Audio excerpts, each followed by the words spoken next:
তরলীকৃত petroleum gas ব্যবসায়ীদের ডাকা সারা দেশে অনির্দিষ্টকালের ধর্মঘট প্রত্যাহার করা হয়েছে। আজ বাংলাদেশ এনার্জি রেগুলেটরি কমিশন বিইআরসির কার্যালয়ে অনুষ্ঠিত বৈঠক শেষে এলপি গ্যাস ব্যবসায়ী সমবায় সমিতি লিমিটেডের সভাপতি মোহাম্মদ সেলিম খান এ তথ্য জানান। তিনি বলেন, বৈঠকে সংগঠনের পক্ষ থেকে ৩টি দাবি উত্থাপন করা হয়। এগুলো হলো সারা দেশে চলমান প্রশাসনিক অভিযান বন্ধ করা, পরিবেশক ও খুচরা বিক্রেতাদের চার্জ বৃদ্ধি এবং এলপিজি নিরবিচ্ছিন্ন সরবরাহ নিশ্চিত করা। বিইআরসির চেয়ারম্যান জালাল আহমেদ জানান, অভিযানের বিষয়ে সংশ্লিষ্ট প্রশাসনের সঙ্গে আলোচনা করা হবে এবং চার্জ বৃদ্ধির ক্ষেত্রে আইনগত প্রক্রিয়া অনুসরণ করে প্রয়োজনীয় ব্যবস্থা নেওয়া হবে। তিনি আরও বলেন, জাহাজ সংকটের মধ্যেও এলপিজি অপারেটররা আমদানির জন্য বিকল্প ব্যবস্থা নিয়েছেন।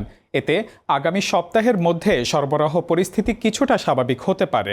এর আগে বুধবার এলপি গ্যাস ব্যবসায়ী সমবায় সমিতি বৃহস্পতিবার সকাল থেকে সারা দেশে এলপিজি সিলিন্ডার বিক্রি বন্ধের ঘোষণা দিয়েছিল।